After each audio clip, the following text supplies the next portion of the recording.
Of Moana and her children, that is, we, the indigenous offsprings of the vast oceans and lands, are local legends in tribal and village warfares. And born from those battles are stories of weapon based and hand to hand combat moves and techniques traditional to each island. In Aotearoa, well, we have the rakau, which is a martial art utilizing the taiaha short spear, a mere or the bladed weapon, and Tewhatewha, which is an axe-like weapon, etc., etc. Now, Samoa has the limalama, made popular by its founder and grandmaster, the late Tino Tuiolosega.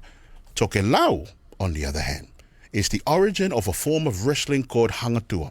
And joining us today to share some stories about hangatua is Tokelauan international judoka and wrestler Ilai Elekana Manu. Ilai made history in 2014 when he became the first Tokelauan to win gold in the sport of wrestling at the Oceania competition held in American Samoa. He picked up 8 more medals for Tokelau at the Marshall Islands and New Zealand held Oceania Games following his historical win in American Samoa, excluding the bronze he won at the Pacific Mini Games in Vanuatu. That's right, in another sport, judo. Ilai is also a certified instructor with United World Wrestling and World Academy of Sports since 2016. He holds a commerce degree from Otago, a current Commonwealth Games wrestling board member since 2018 for Oceania.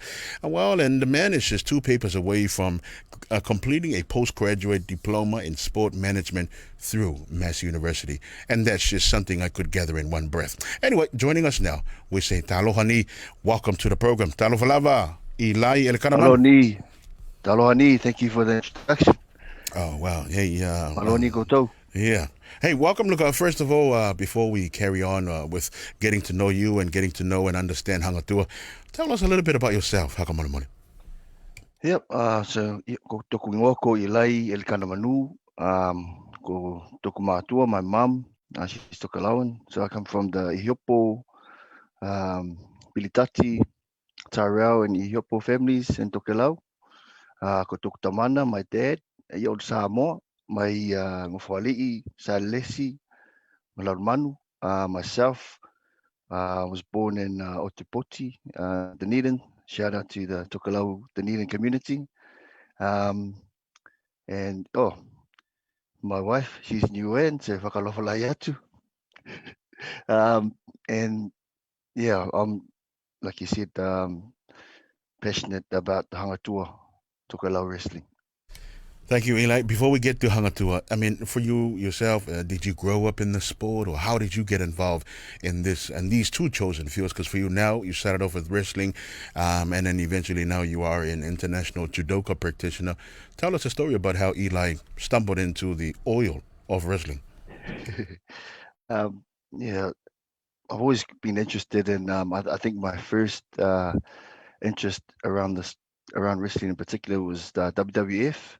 Hulk Hogan. I was a big fan of watching wrestling growing up.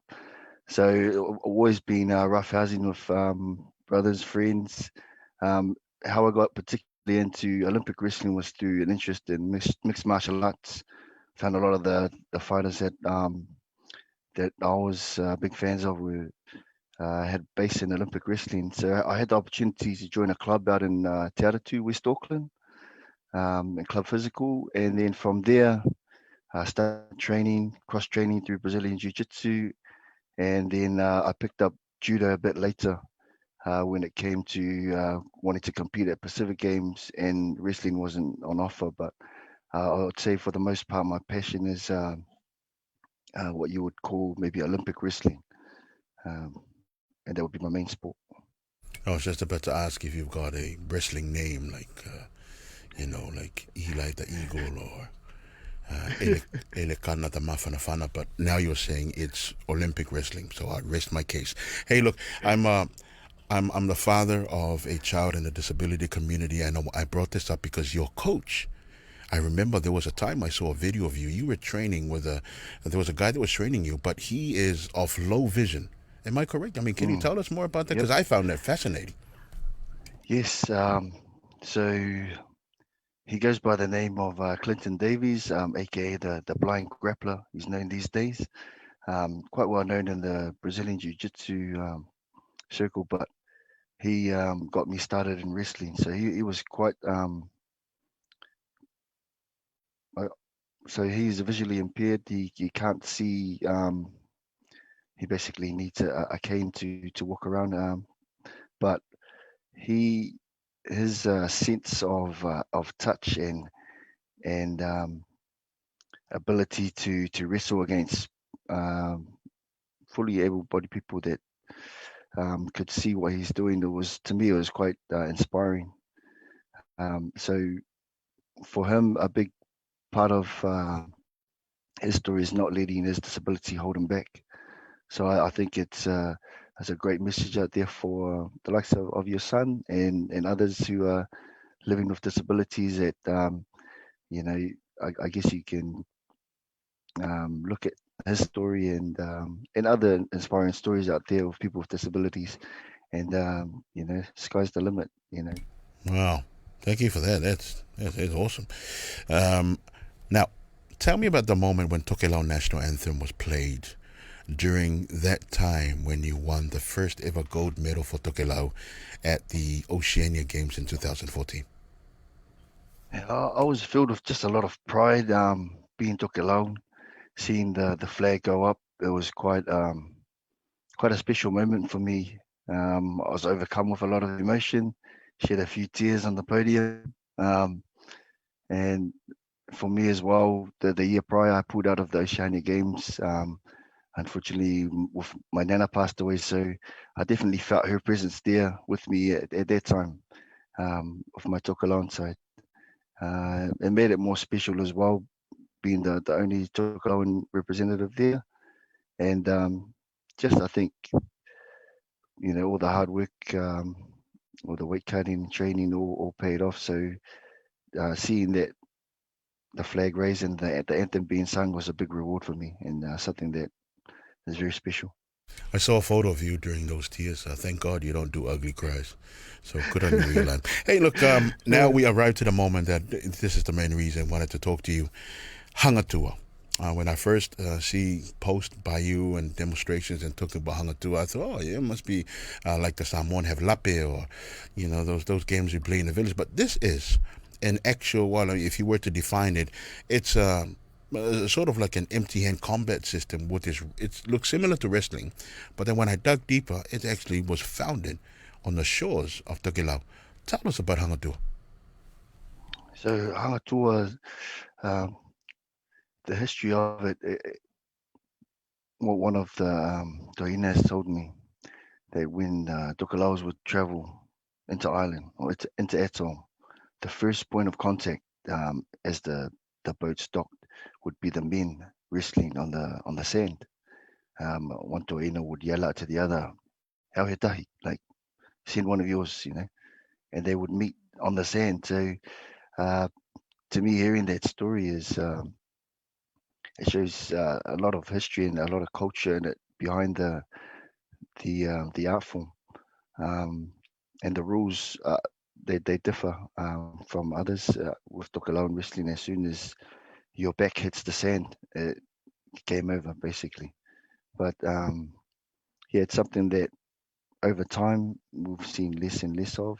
I myself had never heard of Tokelau wrestling, or Hangatua. So knowing that it's in our blood as Tokelauans is again something that I want to keep going, and it's quite close to me.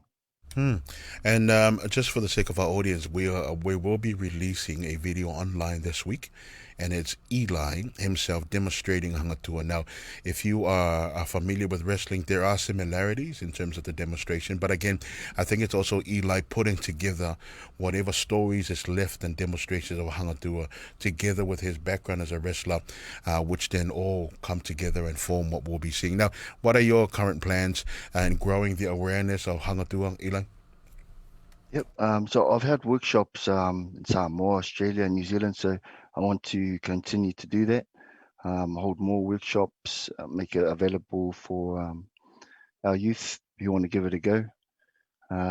As well as that, the Pacifica Festival and the Easter tournament are scheduled to be delivering workshops there. But um, again, hopefully that once things open up again, I can continue to do work there. In terms of creating awareness, keep putting up footage posts. I have a video that I'll be releasing tomorrow, past the Pokotau. So you might have seen those videos where people are passing haze from one another to the screen, but for us, I created past the Pokotau. So it's just to create awareness around the practice of hangatua, the Pokotau being the challenge. So before we engage in a hangatua match, the men would pokotau, and you would know from there that it's time to get it on, you know. So Okay. yeah. For more information in terms of, is there a particular page that you will be sharing all of these on for our community that are listening in? So I know there's a lot of curious Tokelau right now who may have never heard of Hakantua until this morning. Yeah, I'll release it on my page, and there's a hangatua page on Facebook, spelled Fagatua, hangatua. So check it out. I'll post it on there as well. Awesome. Look, for our youth, we always want to have a takeaway when they hear inspirational community members like yourself. Well, you know, what are the message to our youth listening in terms of not only the awareness, but maintaining the Tengangana Tokelau, Anganuu Tokelau, and everything else they can do to help maintain, revive, and push forward Tokelauan culture within Aotearoa? Yeah, I would just encourage our youth to keep learning about your culture. It's a part of your identity, and if you know who you come from as well, and what your history is, then you know you can stand stronger. And it's definitely great to have these opportunities like Tokelau Language Week to promote our culture, but beyond Tokelau Language Week as well. It's pretty proud of being Tokelau, and continue to learn more. Ilai Elekana Manu for your time this morning, and keep us posted, and we look forward to seeing some more demonstrations of hangatua in person, not us getting involved but us watching. God bless you, Ilai, and manuia te aho. Yeah, thank you everyone. Toha.